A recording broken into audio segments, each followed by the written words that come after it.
नमस्कार साथियों, प्लूटो हिंदी में आपका स्वागत है। एक छोटा सा सेशन रख लेते हैं कि अगले 2 दिन के अंदर आपकी यूजीसी नेट के पेपर को लेकर क्या रणनीति होनी चाहिए और किस प्रकार से एग्ज़ाम हॉल के अंदर आपका बिहेवियर, आपकी मानसिकता होनी चाहिए, क्या तकनीक आपको पेपर अटेम्प्ट करते समय अपनानी चाहिए कि आप अन्य लोगों से 10-12 प्रश्न की लीड ले लें। क्योंकि मेहनत तो जितनी होनी थी हो गई, अब केवल 2 दिन के अंदर जो महत्वपूर्ण बिंदु है उनका रिविजन ही हो सकता है। तो रणनीति क्या होनी चाहिए, मानसिकता हमारी कैसी होनी चाहिए पेपर को अटेम्प्ट करते समय। तो कुल मिला के how to attempt paper UGC NET 2025 उसके बारे में हम 15-20 मिनट की एक चर्चा कर लेते हैं। क्या पता आपको उसकी कुछ ज़रूरत भी है और उससे कुछ सहायता भी मिल सकती है आपको। तो मैंने कुछ बिंदु निर्धारित किए हैं कि अगर इन बिंदुओं पर अगर आप अगले 2-3 दिन तक काम करते हैं तो बहुत ज़्यादा संभावना है कि आप 15 से 20 प्रश्न हिंदी साहित्य का जो यूजीसी नेट का पेपर होगा उसमें आप आगे निकल जाएंगे, फर्स्ट और सेकंड पेपर दोनों को मिलाकर। तो कोशिश कीजिए कि उन बिंदुओं को आप मन में बार बार रिवाइज़ करें अगले 2 दिन तक और अपने आप को तैयार कर लें इस बात के लिए कि अब आप पेपर सॉल्व करने के लिए, अटैम्प्ट करने के लिए और पास करने के लिए बिल्कुल पूरी तरीके से तैयार हैं। तो क्या बिंदु होने चाहिए, इसको मैंने 2 भागों में विभाजित किया है कि सबसे पहली बात तो है तकनीक, अर्थात तकनीक क्या होनी चाहिए पेपर अटेम्प्ट करने की। ये पेपर अटेम्प्ट करने से संबंधित बात है कि हमें क्या प्रोसेस अपनानी चाहिए, क्या प्रक्रिया अपनानी चाहिए कि हम ज़्यादा अच्छा स्कोर कर सकें।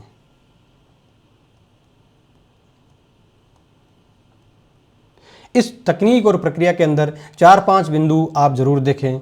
वो है कि सबसे पहला तो आप अगर आपने पहले पेपर दिया है तो आपको पता होगा, नहीं दिया है तो भी शायद आपने पता कर लिया होगा कि 2 पार्ट के अंदर ये पेपर होता है। लगातार 3 घंटे होता है लेकिन 2 पार्ट होते हैं। एक तो फर्स्ट पेपर जिसके अंदर पेडागोजी वगैरह होती है और सेकंड के अंदर सब्जेक्ट होता है।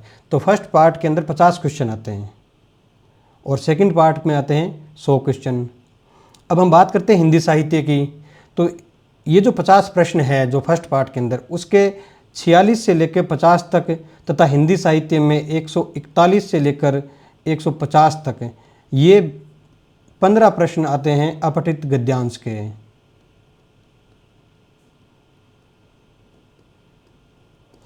और ये पार्ट अपने आप में इतना महत्वपूर्ण है कि अगर आपने सबसे पहले इस पार्ट को किया तो पूरे के पूरे 15 प्रश्न आपके सही होने की पूरी संभावना होती है। बहुत सरल आते हैं ये गद्यांश और बहुत आसान है इनको करना।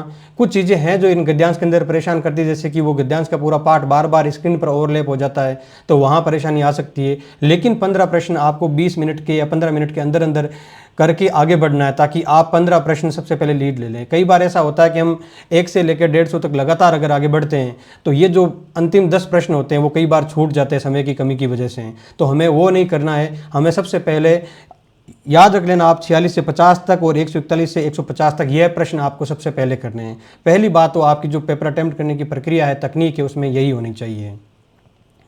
दूसरी बात है, हमने अपने जो चैनल है यूट्यूब का, उसके ऊपर 2-3 वीडियो या 4-5 वीडियो है जो मैं इसके लिंक भी इस क्लास के बाद में डिस्क्रिप्शन में डाल दूंगा। कुछ 5-6 कक्षाएँ हैं जो मैंने बताई कि बहुत ज़्यादा महत्वपूर्ण हैं और उन 5-6 कक्षाओं से लगभग जैसे 5-6 कक्षाएँ पूरी 10-12 घंटे की होगी मुश्किल से, तो उन 5-6 कक्षाओं से लगभग 15 से ज़्यादा प्रश्न आ जाएंगे। 15 से 20 प्रश्न आते हैं उन 5-6 कक्षाओं से।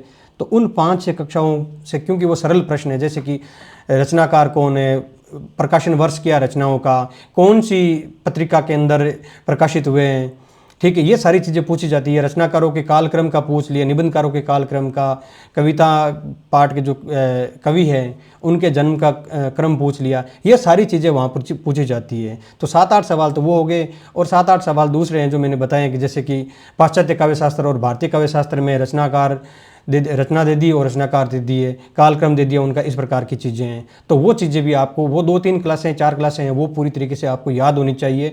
आप 15 प्रश्न अन्य लोगों से लीड कर लेंगे। ये ज़रूरी है कि उन सरल प्रश्नों को आप पहचानें और उन सरल प्रश्नों को हाथों हाथ ही कर दें। एक चीज़ और भी है कि हाथों हाथ करने का मतलब क्या हुआ, कई बार हम क्या करते हैं, रिव्यू करने के लिए जगह चीज़ छोड़ देते हैं। रिव्यू करने के लिए भी चीज़ छोड़नी है, लेकिन पूरा प्रश्न पढ़ के और फिर कुछ और टाइम लेके फिर रिव्यू करने के लिए छोड़ें तो इससे समय की बर्बादी होगी। पहली दृष्टि में देख ले प्रश्न आ रहा है कि नहीं आ रहा, देखते ही पता चल जाता है। जिसने ठीक ठाक पढ़ाई की होगी देखते ही पता चल जाता है कि प्रश्न मुझे आएगा या नहीं आएगा। अगर लगता है कुछ दिक्कत आ रही है तो उसको रिव्यू मार्क करके फिर आगे बढ़ जाए, समय ख़राब नहीं करना है। और 15-20 प्रश्न जो बिल्कुल सरल होते हैं वो आपको सबसे पहले अटेम्प्ट करने गद्यांश वाले के बाद में। तो आप लगभग 30 प्रश्न अन्य लोगों से कम से कम समय में आगे हो जाएंगे और आपका जो कॉन्फिडेंस है उसका लेवल हो वो काफ़ी बूस्ट हो जाएगा, ऊपर आ जाएगा। आपको लगेगा अब मैं पेपर को पास कर जाऊंगा। तो ये 2 चीज़ें होती है पेपर अटेम्प्ट करने की प्रक्रिया से संबंधित। और भी ये वो बताते हैं 4-5 चीज़ें। तीसरी चीज़ है कि आप सभी प्रश्न अनिवार्य रूप से करें।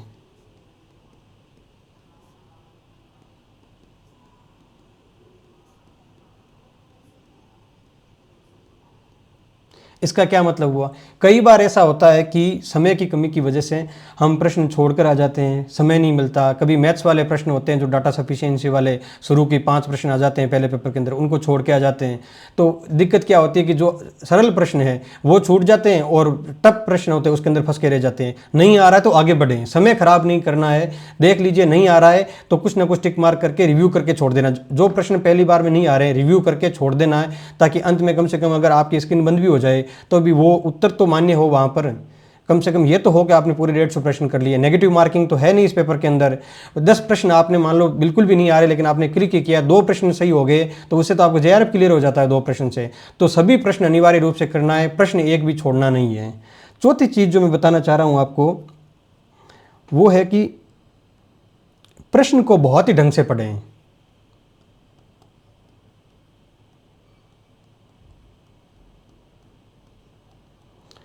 ढंग से पढ़ेगा क्या हो गया मतलब, मुझे नहीं पता कि जैसे ज्योग्राफी वगैरह सब्जेक्ट होते हैं उनके अंदर किस प्रकार के स्टेटमेंट आते हैं, लेकिन हिंदी के अंदर स्टेटमेंट ऐसे आते हैं कि असंगत कौन सा कथन है, गलत कथन कौन सा है, ठीक है, संगत कौन सा है, सुमेलित कीजिए, निम्न में से कौन सा सुमेलित नहीं है। इस प्रकार के कथन बहुत ज़्यादा पूछे जाते हैं प्रश्न के अंदर। और आप मान के चलिए अगर आप पेपर वापस करके आएंगे, जब आपकी आंसर की आएगी तो आप देखेंगे कि 100 में से 20 प्रश्न 100 में से 20 प्रश्न में असंगत, सुमेलित नहीं है, गलत है, सही नहीं है, ये स्टेटमेंट लिखे हुए मिलेंगे। और हम क्या सोच लेते हैं कि ये पूछ रहा है कि सही कौन सा है, और हमारे प्रश्न 5-7 ऐसे गलत हो जाते हैं हमारी नज़र नहीं पड़ने से। तो जो प्रश्न के अंदर, प्रश्न को पढ़ें, बहुत ही तफसील से पढ़ें, आराम से पढ़ें, स्पीड से पढ़ें, लेकिन पढ़ें बिल्कुल कंसंट्रेशन के साथ में, एकाग्रता के साथ में। तो संगत असंगत,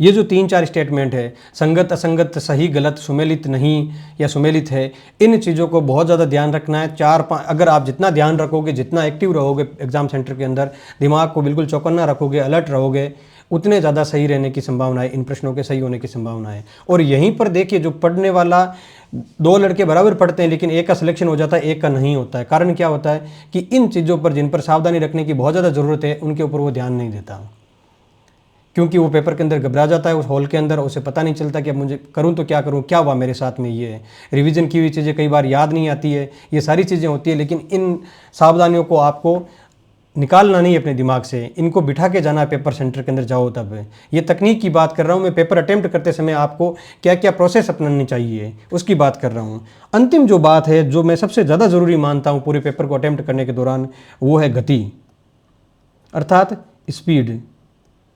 आपकी स्पीड इतनी होनी चाहिए, स्पीड होनी चाहिए लेकिन एक्यूरेसी होनी चाहिए। ऐसा नहीं है कि स्पीड के चक्कर में एक्यूरेसी खत्म कर दो, कि स्पीड बढ़ाने के चक्कर में संगत असंगत लिखा हुआ ये कथन करना भूल जाओ। नहीं, ये होना चाहिए साथ में, लेकिन गति होनी चाहिए। इतना फास्ट पढ़ो, आपकी पढ़ने की स्पीड इतनी फास्ट होनी चाहिए कि समझ में भी आए उतनी स्पीड से, और प्रश्न अगले प्रश्न पर आगे भी उतने जल्दी बढ़ो। स्पीड इसलिए ज़रूरी है क्योंकि 180 मिनट मिलते हैं, 150 प्रश्न होते हैं, और इतने लंबे लंबे स्टेटमेंट आते हैं हिंदी साहित्य के। और जो फर्स्ट पेपर है उसके अंदर भी, जो पेडागोजी वाले जो चैप्टर हैं, रिसर्च वाले चैप्टर है उनके अंदर, कि बहुत मुश्किल हो जाता है उनको पढ़ना। और फर्स्ट पेपर के अंदर तो क्योंकि आप हिंदी साहित्य के, हिंदी के विद्यार्थी हो, तो हिंदी इतनी ज़्यादा क्लिष्ट लैंग्वेज है उसकी कि उनको समझ पाना भी बहुत मुश्किल होता है। तो स्पीड रखनी है, और जितनी स्पीड रखोगे तो कम से कम 3 बार पूरा पेपर पढ़ लो आप, इतनी स्पीड होनी चाहिए।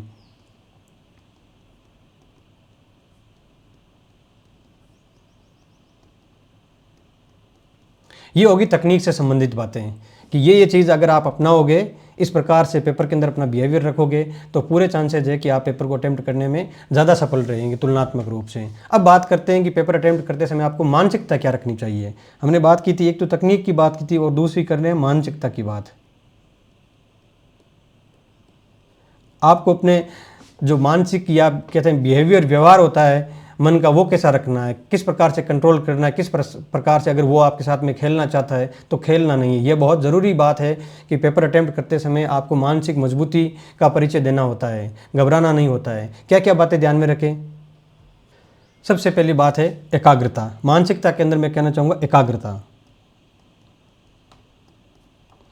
एग्ज़ाम हॉल में बहुत सारे डिस्टर्बेंस होते हैं, बार बार जो इन्विजिलेटर होता है बीच में आता रहता है कुछ साइन करवाने के लिए, कुछ भी, स्क्रीन बंद हो जाती है, बहुत सारी चीज़ें होती है, ठीक है। लेकिन आपको उससे क्या करना, प्रभावित नहीं होना है। आपका ध्यान भी बार बार भंग हो सकता है, आपको समझ में नहीं आ रही ये चीज़ें तो आपका ध्यान कहीं पास्ट में चला जाता है, कहीं फ्यूचर में चला जाता है, पता नहीं यार ये पेपर इससे इतनी उम्मीद की थी ये तो नहीं हो रहा, ठीक है।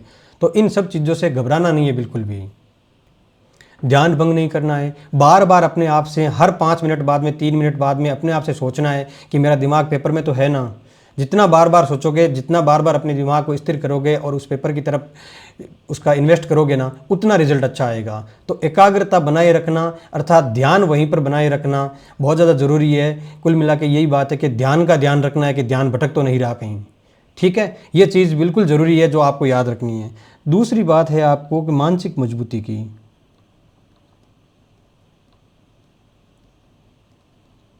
इसका क्या मतलब निकाला मैंने फिर कि कह तो दिया मानसिक मजबूती। जब पेपर आप अटेम्प्ट करने लगोगे तो आपके साथ में ये होगा कि बीच बीच में आपकी स्क्रीन आ रही है कहीं पर, जैसे आप जो मैंने 15 प्रश्न बताए थे गद्यांश वाले, तो वहाँ पर पूरा पेपर के अंदर एक बड़ा सा स्क्रीन बीच बीच में आ जाएगा, आपका क्वेश्चन छिप जाएगा वहाँ पर। तो आपको लगेगा ये मेरे साथ में हो रहा है, ये सबके साथ में हो रहा है। जो इससे निकलता है वही सफल होगा। जो ये कह देगा मेरे साथ में ये हो गया यार, मेरी तो कोई गलती नहीं है, ठीक है, तो उसका सिलेक्शन नहीं होगा। तो इस चीज़ से घबराना नहीं है। स्क्रीन बीच में बहुत परेशान करेगी, इतने लंबे लंबे स्टेटमेंट आएंगे, आपको लगेगा पढ़ूँ कब, पूरी स्क्रीन को इधर उधर करना पड़ेगा। कुछ स्टेटमेंट तो इतने लंबे होते हैं पूरी स्क्रीन पर फैले हुए हैं, लेकिन वो सबके लिए, केवल आपके लिए नहीं है। और जो सबके लिए है उसका मतलब ये हो गया कि वो एक लेवल प्लेइंग जो फील्ड होता है वो प्रोवाइड करवा रहा है, तो आपको भी उससे होकर निकलना पड़ेगा। तो किसी भी कंडीशन में घबराना नहीं है। इमरान खान कहते हैं उस तरीके से, घबराना तो है ही नहीं, परेशान नहीं होना है, चिढ़ना नहीं है कि ये क्या हो रहा है मेरे साथ में बार बार। अगर पहली बार कर रहे हो चाहे दूसरी बार कर रहे हो पेपर, चिढ़ना नहीं है कि कुछ भी कि स्क्रीन इस तरीके से आती है, कोई पेपर होता है कि इस तरीके से, ऐसे ही देना पड़ेगा पेपर। ये बात बहुत ज़्यादा ज़रूरी है और बिल्कुल आप याद रखें। और तीसरी बात जो है वो है धैर्य। धैर्य से लंबे लंबे स्टेटमेंट धीरे धीरे चलोगे, थोड़ा धीरे होते आदमी को क्या होता है, धैर्य टूटने लगता है। जैसे मान लो शुरू के 15-20 प्रश्न ऐसे आगे जो आपने कभी सुने ही नहीं, लैंग्वेज ही समझ में नहीं आ रही, लिखा क्या है, क्या होगा, हौसला बिल्कुल डाउन। लेकिन ऐसा नहीं होता, पूरे पेपर के अंदर इस प्रकार के प्रश्न नहीं आते। और अगर इस प्रकार के प्रश्न आ रहे हैं तो केवल आपके साथ में थोड़ी हो रहा है, ये सभी के साथ में हो रहा है ना। आपने कल का मैच देखा होगा, क्रिकेट का जो टेस्ट क्रिकेट वाला मैच है, अब लगभग इंडिया जीत चुकी थी लेकिन हौसला खो दिया उन्होंने, धैर्य खो दिया पूरी तरीके से, फील्डिंग वगैरह सब कुछ खराब हो गई, टूट के बिखर गई पूरी टीम ही। जबकि अच्छे खेल रहे थे हम और बहुत अच्छे खिलाड़ी है हमारे सारे के सारे, लेकिन फिर भी क्योंकि धैर्य नहीं था, हिम्मत नहीं रखी, हिम्मत टूट गई शुरू के अंदर कि ये क्या हो रहा है इस तरीके से। तो आपको कितने भी लंबे स्टेटमेंट आए, कितने भी सवाल नहीं आए, आपको कितने भी क्लिष्ट भाषा आए, अंत समय तक, जब तक पूरे 180 मिनट पूरे नहीं हो जाएंगे तब तक आपको हौसला नहीं खोना, चाहे कुछ भी हो जाए तो भी। आपका धैर्य जवाब नहीं दे दे, ये आपको प्रयास करना है। अंतिम जो चीज़ है कि हम क्या कर सकते हैं इसके अंदर, हमारी क्या भूमिका है। हमारी भूमिका यही है कि हमने लेट शुरू किया था थोड़ा यूजीसी नेट का पाठ्यक्रम पढ़ाना, और बहुत सारी चीज़ें होती है परफेक्शन के चक्कर में कई बार, और कुछ मेडिकल कंडीशन ऐसी हो गई कि मैं ज़्यादा क्लासें नहीं ले पाया। लेकिन मैंने इतना सामान आपके लिए यूट्यूब पर छोड़ दिया है, लगभग 15 क्लासें हैं यूट्यूब पर। 15 में से मैं चाहूँगा कि अगले 2 दिन तक आप और कुछ पढ़े या न पढ़े, कम से कम जो 6-7 क्लास इस वीडियो के डिस्क्रिप्शन में जो डाल रहा हूँ मैं जिनके लिंक, उन वीडियो क्लासेज को आप ज़रूर और ज़रूर देखें। उन क्लासेस को देख लेंगे आप तो उस वजह से ही आप लगभग 20-25 प्रश्न तो बाकी लोगों से आगे निकल जाएंगे। वो क्लासें जो बनाई है पूरी तरीके से साइंटिफिकली बनाई है कि अधिकतर प्रश्न कहाँ से आते हैं, पूरा रिसर्च करके बनाई हुई है। मैं 7-8 क्लासों, 5-6 क्लासों की बात कर रहा हूँ। अब मुझे नहीं पता कितने नंबर होंगे, वो डालूंगा तब बता दूंगा, लेकिन 6-7 क्लास से ज़्यादा नहीं होगी वो क्लासें। और वो 6-7 क्लास इतनी ज़्यादा उपयोगी होगी आपके लिए कि आपको लगेगा कि बहुत सरल पेपर आया हुआ है। क्योंकि जो टफ प्रश्न होते हैं ना, वो सभी के लिए टफ होते हैं।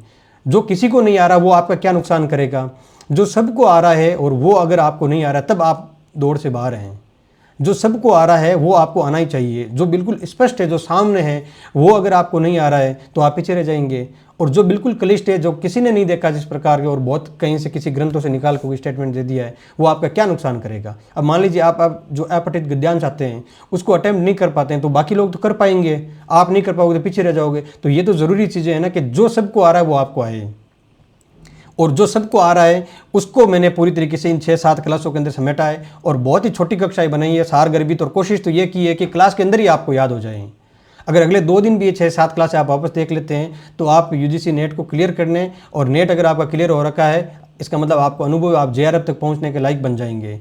इन 3 चीज़ों को, या 6-7-8 पॉइंट जो भी मैंने बताए हैं उनको याद रखो, और बढ़िया तरीके से अपने आप से ये प्रश्न करते जाओ अगले 2-3 दिन तक। हालांकि मैं 15 दिनों से अपने स्टूडेंट को कह रहा हूँ टेलीग्राम ग्रुप पर कि अपने आप से लगातार प्रश्न करते जाओ कि मैं इस पेपर को पास कर लूँगा, मुझे इस पेपर को पास करना है। अपने आप मोटिवेशन मिलता है, चीज़ें अपने आप दिमाग में खुलती जाती है जब हम खुद के ऊपर इतना काम करते हैं तो। और जेआरएफ क्लियर होना कोई छोटी बात नहीं होती है। मना कि इससे सर्विस नहीं लगती, नौकरी नहीं मिलती सरकारी, लेकिन जेआरएफ मिलती है आपको, रिसर्च कर सकते हैं आप, यूनिवर्सिटीज़ का क्या माहौल होता है, टीचर्स के, अच्छे टीचर्स के साथ में रहने का क्या फ़ायदा होता है, ज्ञान तो आएगा कम से कम। और अगर आप जेआरएफ क्लियर कर रहे हैं तो ये तो कन्फर्म बात है कि आप कभी ना कभी हिंदी के बहुत अच्छे टीचर बनेंगे, कोई डाउट ही नहीं। हो सकता 2 साल बाद में आपको सरकारी नौकरी मिले, लेकिन उस स्तर तक की मेहनत, उस स्तर तक का जो मानसिक खुलापन, वो तभी आएगा जब आप जेआरएफ क्लियर कर पाएंगे या नेट क्लियर कर पाएंगे। मैंने नहीं देखा कि नेट क्लियर कर लिया कोई आदमी बेरोजगार बैठा हो, सर्विस नहीं लगी गवर्नमेंट, कोई बात नहीं, प्राइवेट कॉलेज इतने ज़्यादा खुल रहे हैं, सरकारी कॉलेज इतने ज़्यादा खुल रहे हैं, गेस्ट फैकल्टी के रूप में ले रहे हैं वहाँ पर, वहाँ काम कर सकते हैं। जेआरएफ कोई कम चीज़ नहीं है, बहुत बड़ी चीज़ है, और मुझे लगता है कि आपको इन बिंदुओं को ध्यान देना चाहिए, इस पेपर को बहुत ज़्यादा सीरियसली लेना चाहिए। और तो बाकी सब आप समझदार हैं। प्लूटो हिंदी में बने रहने के लिए धन्यवाद। आपका दिन शुभ हो और आपके परीक्षा का दिन भी शुभ हो। धन्यवाद।